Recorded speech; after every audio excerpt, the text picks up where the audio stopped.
Greetings. I'm Pastor Eric Smith. Grace and peace to you. This is The Message.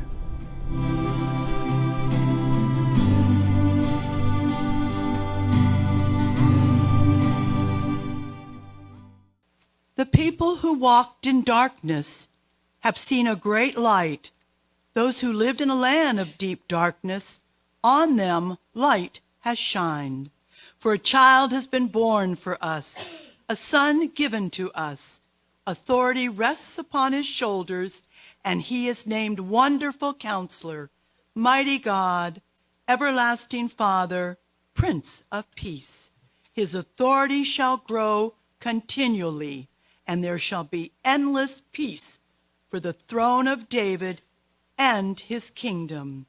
He will establish and uphold it with justice and with righteousness from this time onward and forevermore.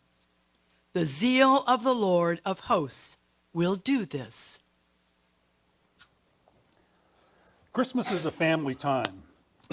Even when the family's changed or moved or gone ahead to the next life, even when they're no longer physically with us, we're never without them. When families get together, there's often a fair amount of storytelling that takes place. We share the amazing, the funny, the sometimes awkward and defining stories of the people who make up our families. We were doing this around the dinner table a couple of nights ago.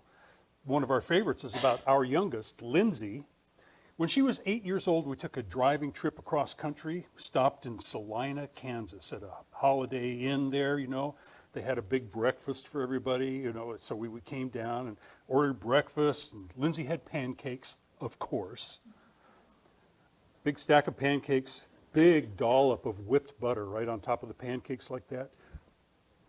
She thought the butter was whipped cream. Got a spoon out, got the whole thing, put it in her mouth. Made this face. And went from there. It was not what she thought it was. We still laugh over it. And when we're together and there's a meal, sometimes at the appropriate moment, even 25 years later, we'll say, Lindsay, that's butter. There is tradition, with the arrival of Karen's sister Catherine and family. We have buckwheat pancakes for breakfast every morning. Now, have you ever had buckwheat pancakes? Yeah? Well, Karen's family grew up eating buckwheat pancakes, especially around Christmas time in snowy Ohio. You mix the batter with the yeast and save some from one day to the next, and the batter gets an increasingly sour taste. And with each passing day, the sour taste grows. Buckwheats, I am here to tell you, are an acquired taste. This Christmas, we started a couple of days ago, and we will eat buckwheat pancakes for breakfast until everyone except for Karen and Catherine quit. And then those two will mock us for the rest of the time that we're all together. They get more sour each day, although a lot of butter and syrup works wonders. Many of our fondest memories are built around being with family at Christmas, but there's something more to this. It has to do with a deep longing for home. We have a feeling of connection at Christmas, and it's as if we come a little closer to eternity at Christmas than at any other time. Howard Thurman, a great spirit of the 20th century, wrote a meditation, and he called it the mood of Christmas. He said, Christmas is a mood. It's never merely a fact. As a fact, it's a date on the calendar. For the faithful, it's an anniversary of an event in human history. You may relate meaningfully to the fact or to the event, but that would not be Christmas. Christmas is a mood. Philosophers, theologians, psychologists, they all talk about the homelessness of the human spirit. how we never feel completely at home in this world.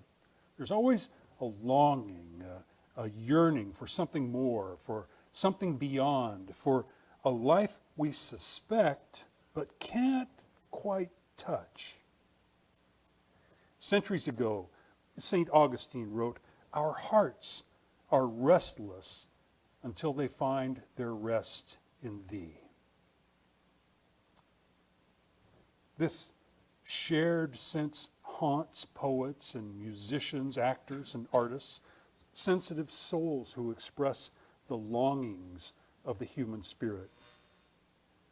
They know, we know, that this flawed life is not the measure of everything, that there's mystery beyond.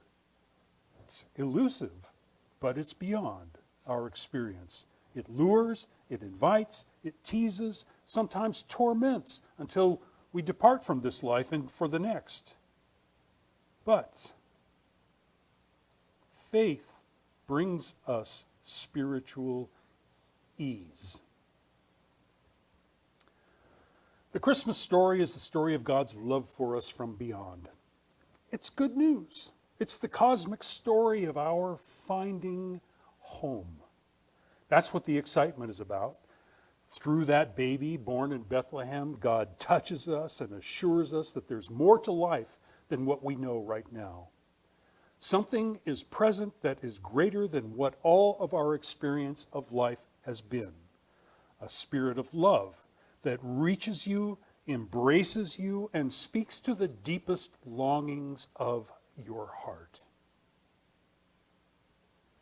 The Spirit says, here's a gift of love. You are home with me.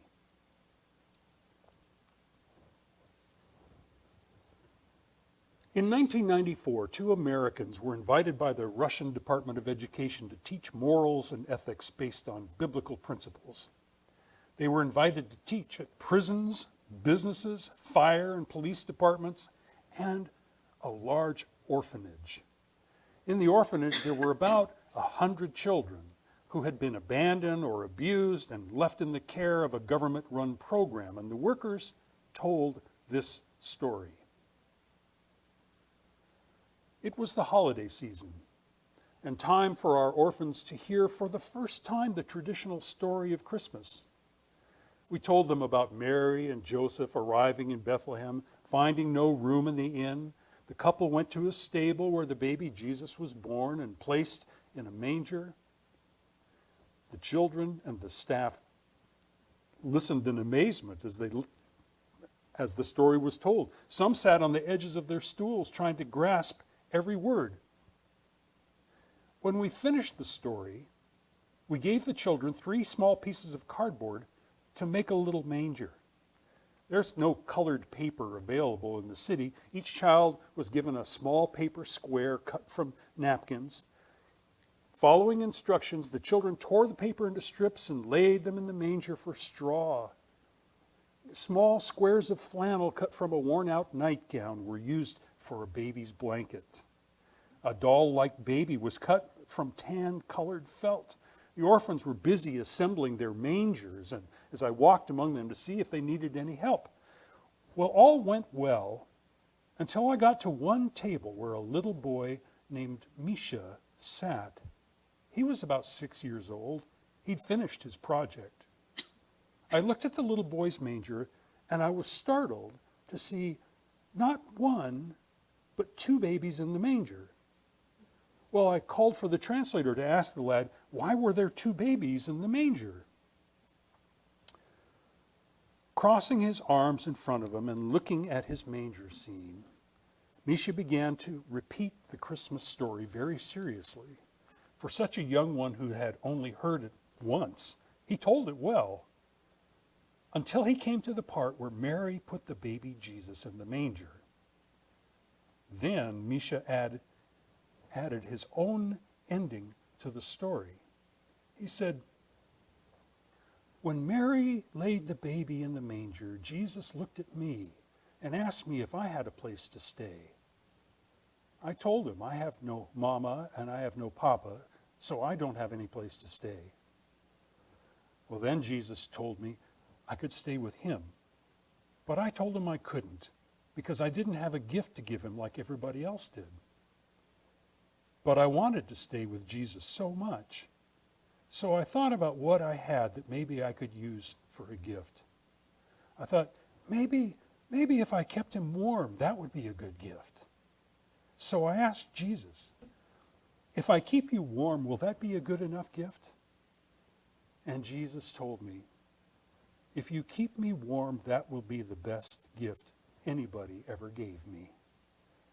So I got into the manger, and then Jesus looked at me, and he told me I could stay with him for always. As Misha finished his story, his eyes brimmed full of tears that ran down his cheeks. He found home. Will you pray with me? Oh God, you come to us and speak to us in so many ways. Sometimes in the stillness of our souls or the midnight of our lives, in the raging whirlwind or the high noon of our responsibilities. Meet us this day as we embrace the birth of the baby Jesus, who brought to Mary and Joseph both the anxiety and the hope of new life. As we, like Joseph, stand waiting, let us not be overwhelmed by futility because so much of our world looks grim and out of control. When we, like Mary, ponder our lives, may our ideas of you never be so fixed that we miss your surprises and the joy that comes from them. Call us from our daily habits and send us like shepherds, scurrying across the fields to some impossible birth of a new era, because we've heard angelic music from afar. We learned from that moment long ago, and now this one, that your joy is to give all of creation wholeness and peace. Disturb our dreams of empires and dominions so that, like the Magi, we stand against the deceitful Herods who deal in death in our day.